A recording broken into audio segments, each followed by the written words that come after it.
नमस्कार, मैं राजीव कुमार आप लोगों के साथ विजुअलाइजेशन पार्ट 2।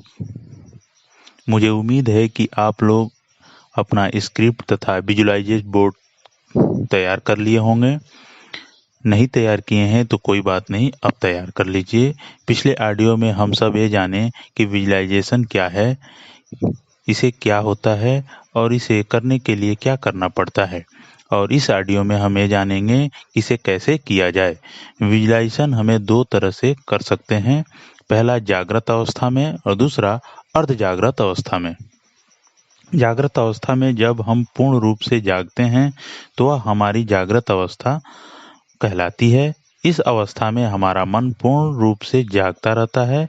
इस जागृत मन की विशेषता है कि यह सही गलत तर्क करता रहता है, प्रश्न उठाता रहता है, शंकाएं करता रहता है, गिनती करता है, पृथक्करण आदि करता रहता है।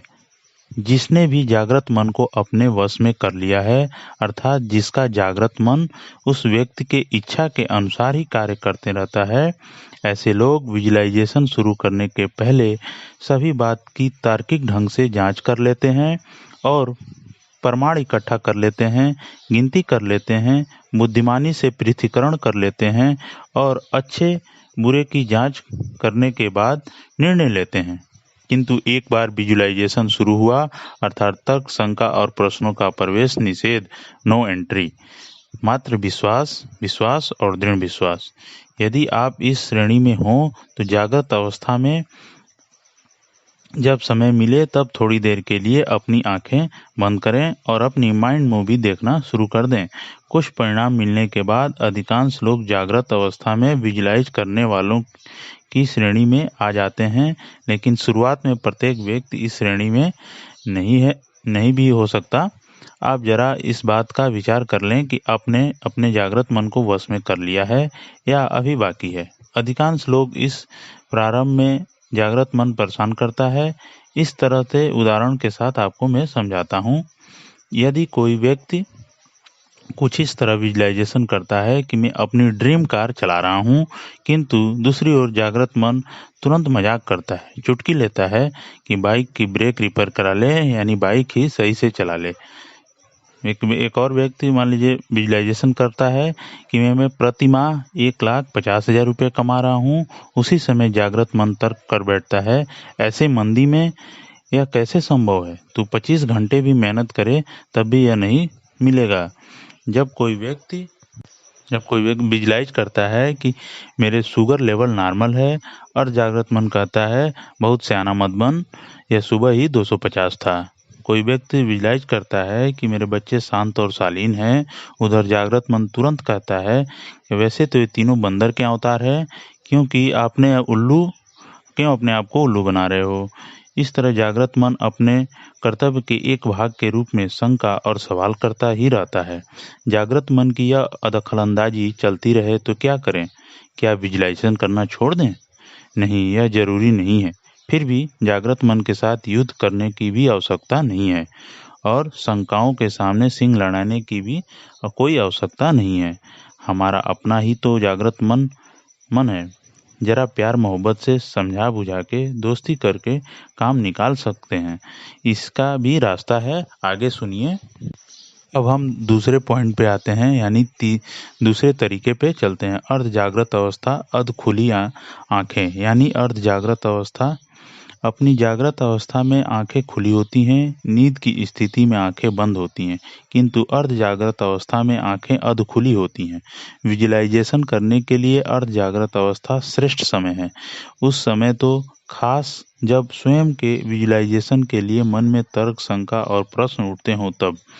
अपनी अर्ध जागृत अवस्था जब हम आराम कर रहे होते हैं या भोजन करने के बाद कुछ समय तक चुपचाप बैठे रहते हैं, तब हम कैसा अनुभव करते हैं?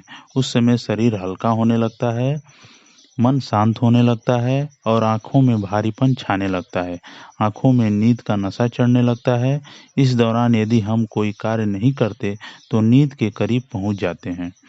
बगल से कोई गुजर जाए यह खबर लग जाती है, लेकिन कौन था इसका ख्याल नहीं रहता।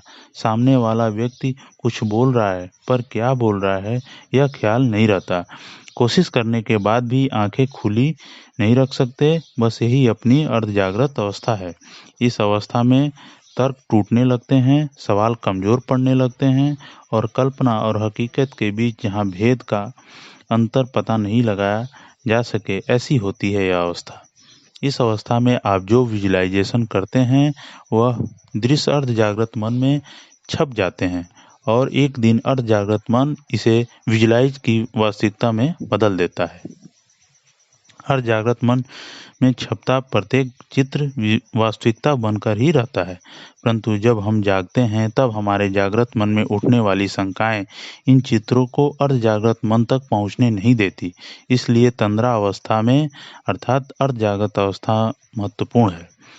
जागृत अवस्था में जब कोई विजुलाइज करता है तो मेरे शरीर की चर्बी घट रही है, वजन कम हो रहा है, मैं चुस्त फुस्त बढ़ रही है, तो यह संभव है कि उसे स्वयं को शंका होने में क्या वास्तव में ऐसा हो सकता है। यदि अर्धजागृत अवस्था में विजुलाइजेशन करते समय ऐसी कोई शंका जन्म ही नहीं लेती, हम जो विजुलाइज कर रहे हैं उस घटना को इस समय अपना अर्धजागृत मन हकीकत के रूप में स्वीकार कर लेता है।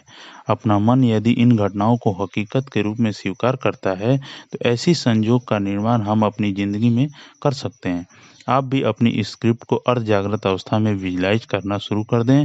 रात को सोते समय और सुबह जागते समय आप प्रकृति के रूप में अर्धजागृत अवस्था से गुजरते हो, परंतु इसके अलावा भी आप जब चाहो तब एक्सरसाइज की सहायता से अर्धजागृत अवस्था में प्रवेश कर विजुलाइज कर सकते हैं।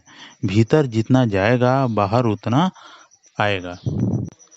अर्धजागृत अवस्था में जाकर अपनी स्क्रिप्ट विजुलाइज करने के लिए 5 स्टेप हैं। अर्धजागृत अवस्था में जाएं, आनंददायक अनुभव करें, विजुलाइजेशन करें, स्वयं सूचना का उपयोग करें, अर्धजागृत अवस्था से बाहर आएं।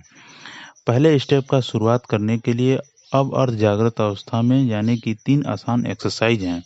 पहला एक्सरसाइज है सर्कल कंट्रेशन, दूसरा रिलैक्सेशन और तीसरा स्ट्रेच एंड रिलीज। मैं एक्सरसाइज के बारे में पूर्ण विवरण देने में थोड़ा सा ऑडियो लंबा हो जाएगा, इसलिए नेक्स्ट में एक एक्सरसाइज बता दूंगा। आपका विजुलाइजेशन आपको अपने इच्छित फल की प्राप्ति के लिए योग्य और काबिल बनाता है। इसीलिए महापुरुष कहते हैं, तू ही तेरा भाग्य विधाता है।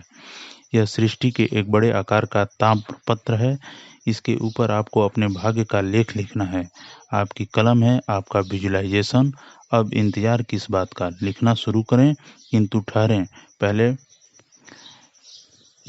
ठहरें और शांति से विचार करेंगे। ख्याल आएगा कि आज आप जिस परिस्थिति में जी रहे हैं, परिस्थिति आएगी ऐसा आपको कई बार काफी समय पहले लग रहा था। सच्ची बात है, इसलिए लोग कहते हैं कि मैं जानता था कि मुझे देरी हो जाएगी, मैं जानता ही था कि मैं ट्रेन चूक जाएगी, मैं जानता था कि तुम कुछ करने वाला नहीं है, मैं जानता था कि वहाँ कुछ मिलेगा नहीं, मैं जानता था कि यह आदमी कुछ खरीदेगा नहीं, मैं जानता था कि आप बीमार पड़ने वाले हो, मैं जानता था कि इन दोनों में बहुत लंबा नहीं चलेगा, मैं जानता था कि धंधा बंद करने का समय आ गया है। हम कितनी सारी बातें पहले से जानते हैं। यह जानकारी या खबर कुछ नहीं है, केवल अपने मन की कल्पना होती है, पक्की कल्पना ही होती है। सृष्टि से महान रहस्यों में से एक रहस्य यह है कि मित्रों, हमारी प्रत्येक कल्पना पर तथास्तु रहता है। यूं कुछ भी नहीं हुआ, हर कल्पना पर तथास्तु हुआ। सृष्टि की सर्वोच्च सत्ता यह नहीं देखती कि आपको क्या चाहिए, ये आपकी कल्पना का आदेश समझती है और आपकी खिदमत में इसे वास्तविकता के रूप में पेश करती है। परमात्मा का सबसे पावरफुल शब्द है तथास्तु। ये वह मात्र तथास्तु ही करते हैं और करते ही रहते हैं। अनजाने में की गई कल्पना पर भी तथास्तु, जानबूझकर की गई कल्पना पर भी तथास्तु, दुख की कल्पना पर भी तथास्तु और सुख की कल्पना पर भी तथास्तु। और हाँ, यहाँ तथास्तु का प्रभाव 24 घंटे चलता रहता है। जैसे हम एक कल्पना करते हैं उस पर एक तथास्तु चस्पा हो जाता है। हमें ही जागते रहना है, हमें ही तय करना है कि किस पर आपको तथास्तु चाहिए।